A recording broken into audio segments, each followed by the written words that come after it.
الحمد لله نحمده ونستعينه ونستغفره ونؤمن به ونتوكل عليه ونعوذ بالله من شرور أنفسنا ومن سيئات أعمالنا من يهده الله من يضل له ونشهد أن لا إله إلا الله وحده لا شريك له ونشهد أن محمدًا عبده ورسوله أما بعد فأعوذ بالله من الشيطان الرجيم بسم الله الرحمن الرحيم فانكحوا ما طاب لكم من النساء مثنى وثلاث ورباع فإن خفتم ألا تعدلوا فواحدة أو ما ملكت أيمانكم ذلك أدنى ألا تعولوا. وقال الله تبارك وتعالى في القرآن المجيد والفرقان الحميد والذين هم لفروجهم حافظون إلا على أزواجهم أو ما ملكت أيمانهم فإنهم غير ملومين فمن ابتغى وراء ذلك فأولئك هم العادون. وقال النبي صلى الله عليه وسلم يا معشر الشباب من استطاع منكم الباءة فليتزوج فإنه أغض للبصر وأحسن للفرج ومن لم يستطع فعليه بالصوم فإنه له وجاء. وقال النبي صلى الله عليه وسلم تنكح المرأة لأربع لمالها ولحسبها ولجمالها ولدينها فاظفر بذات الدين تربت يداك.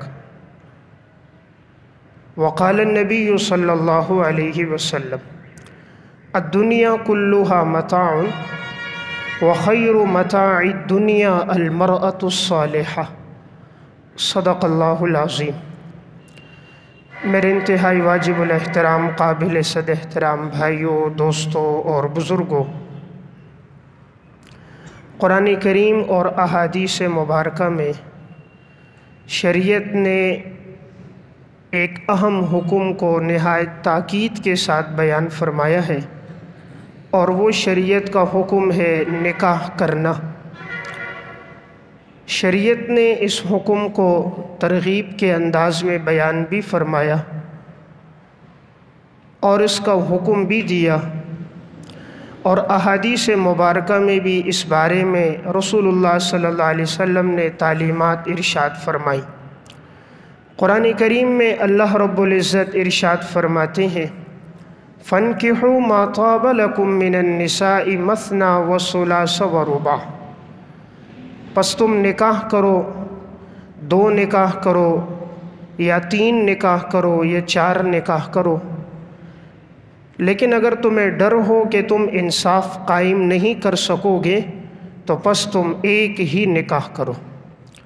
تو قرآن کریم کی اس آیت میں اللہ رب العزت نے تمام ایمان والوں کو اس بات کا حکم دیا ہے کہ تم نکاح کرو، اور صیغہ امر کے ساتھ فرمایا فَانْكِحُوا، پس نکاح کرو. دوسری آیت میں اللہ رب العزت نے جب ایمان والوں کے اوصاف بیان فرمائے کہ کامیاب مسلمان کون ہیں، تو اللہ تعالیٰ نے ان کامیاب مسلمانوں میں، کامیاب ایمان والوں میں ایک وصف جو بیان فرمایا وہ ہے وَالَّذِينَ هُمْ لِفُرُوجِهِمْ حَافِظُونَ. کامیاب ایمان والے وہ ہوتے ہیں جو اپنی شرمگاہوں کی حفاظت کرتے ہیں. إِلَّا عَلَىٰ أَزْوَاجِهِمْ أَوْ مَا مَلَكَتْ أَيْمَانُهُمْ، سوائے ان کی بیویوں کے اور ان کی کنیزوں کے، فَإِنَّهُمْ غَيْرُ مَلُومِينَ، کہ ان کے بارے میں ان پر کوئی ملامت نہیں. فَمَنِ ابْتَغَىٰ وَرَاءَ ذَلِكَ فَأُولَٰئِكَ هُمُ الْعَادُونَ. اور جو ان کے علاوہ کوئی راستہ تلاش کرے گا تو وہ حد سے تجاوز کرنے والا ہے. تو قرآن کریم کی ان آیات میں اللہ رب العزت نے کامیاب ایمان والوں کے جو اوصاف بیان فرمائے اس میں ایک وصف یہ تھا کہ جو اپنی شرمگاہ کی حفاظت کرے سوائے اپنی بیوی اور کنیز کے۔ سورہ نور میں اللہ رب العزت ارشاد فرماتے ہیں کہ جن کا نکاح نہیں ہوا تم ان کا نکاح کراؤ، چاہے وہ باندیوں میں سے ہو، غلاموں میں سے ہو۔ ان یکونوا فقراء یغنہم اللہ من فضلہ، اگر وہ غریب ہیں، تنگ دست ہیں، اللہ تعالیٰ فرماتا ہے میں اپنے فضل سے انہیں مالدار کر دوں گا، تم نکاح کراؤ۔ اگر وہ فقیر اور تنگ دست ہیں، اللہ تعالیٰ فرماتا ہے نکاح کی وجہ سے میں انہیں مالدار کر دوں گا۔ تو قرآن کریم کی ان آیات میں اللہ رب العزت نے نکاح کی ترغیب دی ہے۔ جناب رسول اللہ صلی اللہ علیہ وسلم نے ارشاد فرمایا یا معشر الشباب من استطاع منکم الباءۃ فلیتزوج، اے نوجوانوں کی جماعت، تم میں سے جو نکاح کرنے کی طاقت رکھے اسے چاہیے کہ وہ نکاح کر لے، اس لیے کہ اس کے دو فائدے ہیں۔ فَإِنَّهُ أَغَضُّ لِلْبَصَرِ، پہلا فائدہ یہ ہے کہ نکاح کرنے سے انسان کی نگاہیں جھک جاتی ہیں، نکاح کرنے سے انسان کی نگاہیں جھک جاتی ہیں، مطلب یہ ہے کہ انسان بدنظری سے محفوظ ہو جاتا ہے۔ دوسرا فائدہ وَأَحْسَنُ لِلْفَرْجِ، انسان کی شرمگاہ محفوظ ہو جاتی ہے، یعنی انسان زنا سے، بدکاری سے محفوظ ہو جاتا ہے۔ وَمَن لَّمْ يَسْتَطِعْ فَعَلَيْهِ بِالصَّوْمِ، اور جو نکاح کرنے کی طاقت نہ رکھے تو آپ نے فرمایا کہ وہ روزے رکھے۔ فَإِنَّهُ لَهُ وِجَاءٌ، اس لیے کہ روزے رکھنے سے اس کی مردانہ قوت میں کچھ کمی آ جائے گی تو وہ گناہ سے محفوظ رہے گا۔ تو گویا اس حدیث میں رسول اللہ صلی اللہ علیہ وسلم نے تمام نوجوانوں کو مخاطب کر کے یہ فرمایا کہ اے نوجوانوں کی جماعت، تم نکاح کرو، اس سے تمہاری نگاہیں بھی جھک جائیں گی اور اس سے تمہاری عزت اور آبرو بھی محفوظ ہو جائے گی۔ رسول اللہ صلی اللہ علیہ وسلم نے ارشاد فرمایا، صحیح مسلم کی روایت ہے، فرمایا تنکح المرأۃ لأربع، کسی عورت سے نکاح کیا جاتا ہے تو عموماً اس کی 4 وجوہات ہوتی ہیں، لمالہا ولحسبہا ولجمالہا ولدینہا، یا انسان نکاح کرتا ہے اس کی مالداری کی وجہ سے، یا نکاح کرتا ہے اس کے حسب و نسب کی وجہ سے کہ وہ اونچے خاندان کی ہے، یا نکاح کرتا ہے اس کے حسن و جمال کی وجہ سے، اور یا نکاح کرتا ہے اس کی دینداری کی وجہ سے۔ آپ نے فرمایا فاظفر بذات الدین، تم دینداری کو ترجیح دو، تربت یداک، تمہارے ہاتھ خاک آلود ہوں، یعنی تم کامیاب ہو جاؤ گے۔ تو گویا اس حدیث میں رسول اللہ صلی اللہ علیہ وسلم نے جو ارشاد فرمایا عورت سے نکاح کرنے کی عموماً 4 وجوہات ہوتی ہیں، یا حسن و جمال کی وجہ سے نکاح کیا جاتا ہے، یا حسب و نسب کی وجہ سے، یا مال اور دولت کی وجہ سے، یا دینداری کی وجہ سے۔ آپ نے فرمایا فاظفر بذات الدین، تم دینداری کو ترجیح دو، تم کامیاب ہو جاؤ گے۔ رسول اللہ صلی اللہ علیہ وسلم نے ارشاد فرمایا الدنیا کلھا متاع وخیر متاع الدنیا المرأۃ الصالحہ، دنیا ایک سارا ساز و سامان ہے اور اس ساز و سامان میں بہترین سامان نیک صالح بیوی ہے۔ دنیا ایک بہترین ساز و سامان ہے اور دنیا کے ساز و سامان میں بہترین ساز و سامان جو ہے وہ نیک صالح عورت ہے۔ رسول اللہ صلی اللہ علیہ وسلم نے ارشاد فرمایا اذا تزوج العبد فقد استکمل نصف الدین فلیتق اللہ فی النصف الباقی، جب انسان نکاح کر دیتا ہے تو اس کا آدھا ایمان مکمل ہو جاتا ہے اور باقی آدھے کے بارے میں وہ اللہ سے ڈرتا رہے۔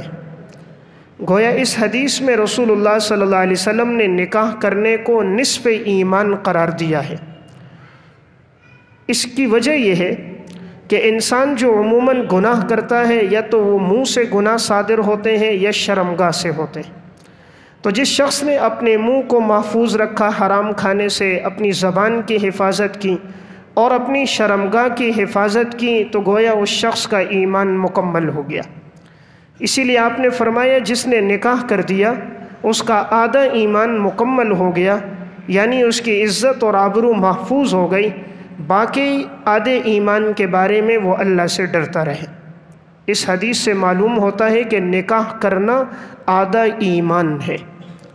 رسول اللہ صلی اللہ علیہ وسلم نے ارشاد فرمایا ان اعظم النکاح ایسرہ مؤونۃ، اللہ کے ہاں بہترین نکاح وہ ہوتا ہے جس میں خرچہ کم ہوتا ہے۔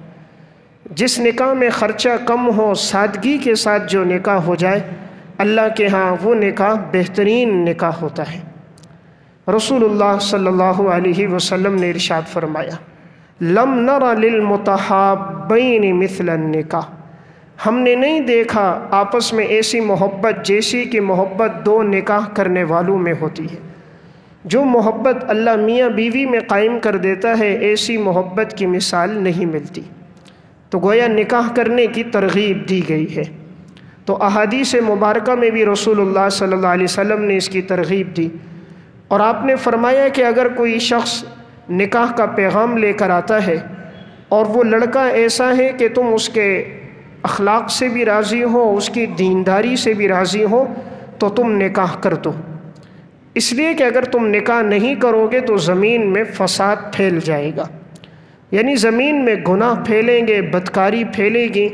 اس لیے جب بھی کوئی اچھا رشتہ مل جائے تو آپ نے فرمایا کہ نکاح کر دو، اگر اس کے اخلاق اچھے ہیں اور وہ دیندار ہے۔ آپ نے یہ نہیں فرمایا کہ یہ دیکھو کہ اس کا بینک بیلنس کتنا ہے، اس کی جائیداد کتنی ہے، اس کے مکانات کتنے ہیں، اس کی گاڑیاں کتنی ہیں، اس کے پاس نقدی رقم کتنا ہے، سونا کتنا ہے، جائیداد کتنی ہے۔ نہیں، آپ نے فرمایا کہ اگر تم دیکھو کہ وہ دیندار ہے، اچھے اخلاق والا ہے، تو رشتہ دے دو، نہیں دو گے تو زمین میں فساد ہوگا۔ تو گویا کہ آپ نے لڑکے کے انتخاب میں بھی دینداری کو ترجیح دینے کا حکم دیا، اور آپ نے لڑکی کے انتخاب میں بھی یہ حکم دیا کہ چاروں چیزوں میں دینداری کو ترجیح دو تو تم کامیاب ہو جاؤ گے۔ رسول اللہ صلی اللہ علیہ وسلم نے حضرت علی رضی اللہ تعالیٰ عنہ کو فرمایا یا علی ثلاث لا تؤخرھا، اے علی تین چیزوں میں تاخیر نہ کرنا۔ الصلاۃ اذا اتت، جب نماز کا وقت ہو جائے تو اس میں تاخیر نہ کرنا۔ نمبر دو والجنازۃ اذا حضرت، جب کسی کا انتقال ہو جائے تو نماز جنازہ میں تجہیز و تکفین میں تاخیر نہ کرنا۔ نمبر تین والایم اذا وجدت لها کفءا، جب کوئی غیر شادی شدہ ہو اور اس کا جوڑا مل جائے تو نکاح کرنے میں تاخیر نہ کرنا، فوراً نکاح کر دینا۔ ان روایات سے معلوم ہوتا ہے کہ آپ صلی اللہ علیہ وسلم نے نکاح کی کس قدر ترغیب ہمیں دی ہے۔ رسول اللہ صلی اللہ علیہ وسلم کی ذات اقدس ہمارے لیے نمونہ ہے۔ آپ نے اپنی بیٹیوں کا نکاح کروایا تو آپ نے دینداری کو ترجیح دی، اور بلوغت کے فوراً بعد آپ نے نکاح کرا دیا، اور بڑی سادگی کے ساتھ نکاح کرایا۔ آپ کی دو بیٹیوں کا نکاح حضرت عثمان بن عفان سے ہوا، حضرت رقیہ اور ام کلثوم کا، اور آپ کی ایک بیٹی حضرت فاطمہ کا نکاح حضرت علی رضی اللہ تعالیٰ عنہ سے ہوا۔ حضرت علی رضی اللہ تعالیٰ عنہ اس وقت بڑے تنگ دست تھے۔ جب نکاح ہوا ہے تو یہ اپنی زرہ فروخت کرنے کے لیے جا رہے تھے۔ راستے میں صحابہ اکرام سے ملاقات ہوئی، ان میں حضرت عثمان بن عفان بھی تھے۔ پوچھا کہ علی کہاں جا رہے ہو؟ کہا نکاح ہونا ہے تو میرے پاس رقم نہیں ہے نکاح کی ضروریات کے لیے، تو میں زرہ بیچنے جا رہا ہوں۔ فرمایا علی یہ فروخت نہ کرو، نکاح تمہارا ہوگا اور خرچہ عثمان کی طرف سے ہوگا۔ تو یہاں دیکھیں آپ صلی اللہ علیہ وسلم نے مالداری کو ترجیح نہیں دی، ورنہ کہ مدینہ میں بڑے بڑے مالدار تھے، دولت والے، پیسے والے تھے۔ آپ نے بیٹی فاطمہ سیدۃ نساء اہل الجنہ، جنت کی عورتوں کی سردار، حسنین کی والدہ، نبی کی لخت جگر ہے، آپ نے رشتے کے انتخاب میں دینداری کو ترجیح دی کہ حضرت علی کے پاس کوئی دولت، کوئی پیسہ نہیں تھا۔ یہاں سے یہ بھی پتہ چلا، آج جو یہ بات میڈیا کے ذریعے تشہیر دی جاتی ہے کہ چچا زاد میں نکاح نہ کرو، کزنوں میں نکاح نہ ہو، اس سے بیماریاں بڑھتی ہیں اور اس سے امراض جنم لیتے ہیں، یہ بات درست نہیں۔ آپ صلی اللہ علیہ وسلم نے اپنی بیٹی اپنے چچا کے بیٹے کو دی۔ حضرت علی آپ کے چچا کا بیٹا ہے، اور خاندانی رشتوں میں محبتیں زیادہ ہوتی ہیں۔ جب یہ آپس میں چچا زاد بھائیوں کے رشتے ہوتے ہیں، بھتیجا ہے دوسری طرف سے بھتیجی ہے، جب یہ خاندانی رشتے ملتے ہیں تو گھروں میں سکون آتا ہے، اور جب خاندان کی بچی گھر آتی ہے تو وہ خدمتگار زیادہ ہوتی ہے، ناچاکیاں، پریشانیاں، تکلیفوں سے انسان محفوظ رہتا ہے، کیونکہ اسے لحاظ ہوتا ہے ایک طرف میرا والد ہے تو ایک طرف میرا چچا ہے، اسے لحاظ ہوتا ہے ایک طرف والدہ ہے تو ایک طرف میری چچی ہے۔ اس لیے خاندانی رشتوں کے ذریعے گھر آباد ہوتے ہیں اور ان میں محبتیں ہوتی ہیں۔ باہر کے رشتوں کو نبھانا آج کے دور میں خصوصاً زیادہ مشکل ہوتا ہے۔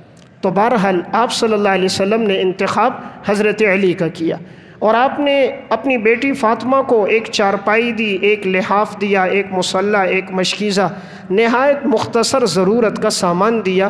یہ امت کو درس دینا تھا کہ نکاح سادگی کے ساتھ کیا جائے۔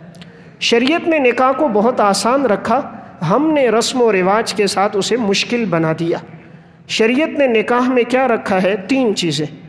نمبر 1 ایجاب اور قبول، نمبر 2 مہر، نمبر 3 گواہ۔ جب یہ 3 چیزیں موجود ہوں تو نکاح ہو جاتا ہے۔ 2 مسلمان موجود ہیں گواہ کے طور پر، لڑکا لڑکی کی طرف سے ایجاب اور قبول ہو جائے، اور مہر کی اقل مقدار ہے 10 درہم۔ زیادہ سے زیادہ انسان جتنا دینا چاہے، کم سے کم 10 درہم مقدار ہے۔ یعنی آج کے دور میں اگر کسی کے پاس 10,000 روپے بھی موجود ہیں تو اس کا بآسانی نکاح ہو جاتا ہے۔ شریعت نے نکاح کو اتنا آسان کیا، ہم نے رسم و رواج کی وجہ سے اسے مشکل بنا دیا۔ ولیمہ کرنا تو مسنون عمل ہے، اگر کسی کی گنجائش ہو تو کرے، نہ ہو تو کوئی حرج کی بات نہیں۔ تو شریعت نے نکاح کو سادہ رکھا تھا، اس کی وجہ یہ تھی کہ انسان گناہ سے بچ جائے۔ ہم نے اتنا مشکل کر دیا کہ ہم نے گناہ کو آسان کر دیا، زنا کو، اور ہم نے نکاح کو مشکل کر دیا۔ آج ہمارے معاشرے میں نکاح کے لیے 10 سے 12 لاکھ روپے چاہیے، اور زنا کرنے کے لیے معاذ اللہ چند روپوں پر زنا ہو جاتا ہے۔ فحاشی، بے حیائی، بدکاری اتنی پھیل گئی۔ ایک جگہ میں جمعہ پڑھانے گیا تو اس کے بعد ایک نوجوان نے ایک خط دیا، وہ میں نے کھولا تو اس میں لکھا تھا، مفتی صاحب نکاح کے موضوع پہ زیادہ بیان کریں اور ترغیب دیں۔ کہا ہمارے ساتھ کئی نوجوان ساتھی ہیں، ان کے والدین ان کا نکاح نہیں کراتے تو معاذ اللہ وہ بدکاریوں میں، گناہوں میں پڑے ہوئے۔ یہ ماں باپ اس میں گناہ میں شامل ہوں گے اگر بچہ بچی بالغ ہو جائیں اور وہ نکاح نہ کریں۔ آج یہ سوچ ہمیں غیروں نے دے دی کہ بچہ پاؤں پہ کھڑا نہیں ہے۔ قرآن کیا کہتا ہے؟ ہم مسلمان ہیں، ہمارا ایمان اللہ اور اللہ کے رسول پر ہے۔ ہمیں سب سے پہلے دیکھنا ہوگا کائنات کا بنانے والا رب ہمیں کیا تعلیم دیتا ہے۔ تو سورہ نور میں اللہ تعالیٰ فرماتے ہیں تم نکاح کرو، ان یکونوا فقراء یغنہم اللہ من فضلہ، اگر تم فقیر ہو اللہ اپنے فضل سے تمہیں مالدار کر دے گا۔ اللہ سے بڑا بادشاہ تو کوئی نہیں ہے، اللہ سے زیادہ مستقبل کی باتیں جاننے والا تو کوئی نہیں ہے، اللہ سے زیادہ قادر مطلق بھی کوئی نہیں ہے۔ 10,000 15,000 کی فیکٹری کی تنخواہ پر بھروسہ کر کے نکاح کرتے ہیں؟ رب العالمین قرآن میں وعدہ کر رہا ہے تم نکاح کرو، میں اپنے فضل سے مالدار کر دوں گا۔ مسلمان کا ایمان اتنا کمزور ہے کہ خدا کے وعدے پر اسے اطمینان نہیں۔ جناب رسول اللہ صلی اللہ علیہ وسلم کیا فرماتے ہیں کہ جن کی زبان سے نکلی ہوئی بات وحی ہے، وَمَا يَنطِقُ عَنِ الْهَوَىٰ إِنْ هُوَ إِلَّا وَحْيٌ يُوحَىٰ، آپ نے جو فرمایا وہ وحی ہے۔ سورج کا مغرب سے نکل جانا ممکن ہے، پیغمبر کی بات کا جھوٹ ہو جانا ناممکن ہے۔ آپ صلی اللہ علیہ وسلم کیا فرماتے ہیں؟ آپ نے فرمایا ثلاثۃ حق علی اللہ عونہم، 3 آدمی ایسے ہیں کہ اللہ نے فرمایا کہ میرے ذمے ہیں، میں ان تینوں کی مدد کروں گا۔ 3 آدمیوں کی مدد اللہ فرماتا ہے میں کروں گا۔ نمبر 1 المجاہد فی سبیل اللہ، جو اللہ کے راستے میں جہاد کرے گا، اللہ فرماتا ہے مجاہد کی مدد میں کروں گا۔ نمبر 2 المکاتب الذی یرید اداء الکتابۃ، وہ غلام جو محنت مزدوری کرتا ہے تاکہ میں کچھ رقم دے کر آزاد ہو جاؤں، تو اللہ تعالیٰ فرماتا ہے یہ محنت کرے گا میں اس کی مدد کروں گا۔ اور نمبر 3 الناکح الذی یرید العفاف، وہ نکاح کرنے والا جو اس لیے نکاح کرے کہ پاک دامن ہو جائے، اللہ فرماتا ہے میں اس کی مدد کروں گا۔ اس لیے آپ دیکھ لیں جب تک شادی نہیں ہوتی رزق میں تنگی ہوتی ہے، نکاح ہوتا ہے اللہ رزق بڑھا دیتا ہے، بچہ دنیا میں آتا ہے رزق بڑھ جاتا ہے، جو بچہ آتا جاتا ہے وہ اپنا رزق ساتھ لے کر آتا ہے۔ قرآن کریم میں اللہ رب العزت فرماتے ہیں کہ تم اپنی اولاد کو قتل نہ کرو، وَلَا تَقْتُلُوا أَوْلَادَكُمْ خَشْيَةَ إِمْلَاقٍ، اپنی اولاد کو فقر کے ڈر سے قتل نہ کرو۔ ایک جگہ فرمایا نَحْنُ نَرْزُقُهُمْ وَإِيَّاكُمْ، ہم تمہیں بھی رزق دیں گے انہیں بھی رزق دیں گے، اور ایک جگہ فرمایا نَحْنُ نَرْزُقُكُمْ وَإِيَّاهُمْ، ہم تمہیں بھی دیں گے انہیں بھی دیں گے، انہیں بھی دیں گے تمہیں بھی دیں گے۔ یعنی یہ تعبیر یہ اختیار کی اللہ نے کہ تم فقر کے ڈر سے اولاد کو قتل نہ کرو، ان کے رزق کی ذمہ داری تو ہم پر ہے، ہم تمہیں بھی دیں گے انہیں بھی رزق دیں گے۔ مشرکین مکہ جو اپنی اولاد کو قتل کرتے تھے، لڑکوں کو اس لیے قتل کرتے تھے کہ انہیں فقر کا ڈر ہوتا تھا کہ اگر بچہ ہوگا تو کھائے گا کہاں سے، اس لیے قرآن کہتا ہے خشیۃ املاق، فقر کے ڈر سے قتل نہ کرو۔ تو لڑکوں کو قتل کرتے تھے فقر کے ڈر سے، لڑکیوں کو قتل کرتے تھے عار کی وجہ سے کہ میری بیٹی کسی اور کے نکاح میں جائے گی تو یہ بڑی شرم کی بات ہے، بڑی عار کی بات ہے، تو وہ اپنی بچیوں کو زندہ درگور کرتے تھے۔ اب دیکھیں قرآن کریم نے کہا فقر کی وجہ سے قتل نہ کرو۔ جو سوچ مشرکین مکہ کی تھی کہ اگر بچہ پیدا ہوگا کھائے گا کہاں سے، 1400 سال بعد آج مسلمان کی وہ سوچ ہو گئی۔ آج مسلمان کہتا ہے بچے 2 ہی اچھے، یہ بچے زیادہ ہوں گے تو کہاں سے کھائیں گے؟ او بھائی جس رب نے اسے پیدا کیا ہے اس رب نے اس کے رزق کا انتظام بھی کیا ہے۔ جب بچہ ماں کے پیٹ میں آتا ہے، حدیث میں آتا ہے رسول اللہ صلی اللہ علیہ وسلم نے فرمایا اللہ رب العزت ایک فرشتے کو بھیجتا ہے اور اس سے بولتا ہے کہ جا کر لکھ لو۔ وہ فرشتہ لکھ لیتا ہے اس کے بارے میں نمبر 1 پہلی بات یہ مذکر ہوگا یا مؤنث ہوگا، نمبر 2 یہ نیک بخت ہوگا یا بدبخت ہوگا، نمبر 3 اس کا رزق کتنا ہوگا، کہاں کہاں اس کا رزق ہوگا، اور نمبر 4 اس کی موت کہاں واقع ہوگی۔ یہ ساری باتیں اللہ نے لکھ دی ہیں، اللہ نے انتظام کر دیا ہے۔ آج انسان اگر ایک دعوت کرتا ہے، 10 آدمیوں کی دعوت کرتا ہے، 15 کا کھانا بناتا ہے، کہیں ایسا نہ ہو میرا کھانا کم نہ ہو جائے۔ تو جب خدا کسی کو پیدا کرے گا کیا رب اس کے لیے رزق کا انتظام نہیں کرے گا؟ جب انسان انتظام کرتا ہے کیا ارض و سماوات کا خالق، زمین اور آسمان کے تمام خزانے جس کے قبضے میں ہیں، کیا وہ اس کے لیے اسباب نہیں پیدا کرے گا؟ اس لیے رزق اللہ دیتا ہے۔ تو اللہ نے فرمایا ان کی وجہ سے ہم تمہیں بھی دیں گے، تمہیں بھی رزق دیں گے انہیں بھی۔ دوسری تعبیر کے تحت مفسرین نے لکھا کہ یہ جو جملہ آتا ہے کہ ہم انہیں بھی دیں گے تمہیں بھی دیں گے انہیں بھی، یہ اشارہ ہے اولاد کی وجہ سے اللہ والدین کے رزق میں بھی اضافہ کر دیتا ہے۔ اس لیے جب اولاد ہوتی ہے تو اللہ رزق بڑھا دیتا ہے۔ اس لیے بات میں نے یہ عرض کی نکاح میں تاخیر نہیں کرنی چاہیے۔ آج کے دور میں فحاشی اور یعنی بے حیائی عام ہو چکی ہے، انٹرنیٹ، کیبل، فیس بک کا منفی استعمال عام ہو چکا ہے۔ اس لیے آج کی نئی نسل بدکاری، فحاشی اور یعنی بے حیائی کی طرف بڑھ رہی ہے۔ والدین کی ذمہ داری بنتی ہے بچہ بچی بالغ ہو جائیں تو سادگی کے ساتھ نکاح کر دیں۔ ہم نے یہ نہیں دیکھنا کہ معاشرہ کیا کہتا ہے، ہم نے یہ دیکھنا ہے میرا اللہ اور اللہ کا حبیب کیا کہتا ہے۔ اگر ہم نے اس بات کو دیکھا ہمیں معاشرہ کیا کہتا ہے، معاشرے کی وجہ سے تو ابو طالب کو ایمان کی توفیق نہیں ملی۔ یہ حضور کا سگا چچا ہے ابو طالب، حضرت علی کا والد ہے۔ اسے معلوم تھا آپ صلی اللہ علیہ وسلم اللہ کے سچے نبی ہیں۔ آخری وقت میں رسول اللہ صلی اللہ علیہ وسلم ان کے پاس گئے، فرمایا چچا جان تم میرے کان میں کلمہ پڑھ لو، میں اللہ کے ہاں گواہی دوں گا میرے چچا نے ایمان لایا۔ تو چچا ایمان لانے والے بھی تھے، لیکن ابو جہل بدبخت اور اس دور کے جو کفار تھے انہوں نے کہا کیا تم بھتیجے کے دین کو قبول کرو گے اور اپنے آبا و اجداد کے باپ دادا کے دین کو چھوڑ دو گے؟ تو جب یہ بات کہی تو انہوں نے کہا نہیں میں اپنے باپ دادا کے دین کو نہیں چھوڑتا، تو مجھے لوگ کیا کہیں گے، برادری والے کیا کہیں گے، اس وجہ سے انہوں نے دین قبول نہیں کیا، کفر کی حالت میں مر گئے۔ تو وجہ کیا بنی؟ برادری، عزیز و اقارب، علاقے والے کیا کہیں گے۔ ہم نے یہ نہیں دیکھنا، ہم نے دیکھنا میرا اللہ اور اللہ کا رسول کیا کہتا ہے۔ ہم دیکھتے ہیں ہمیں واقعات ملتے ہیں کہ انہوں نے جیسے ہی دیکھا رشتہ اچھا نظر آیا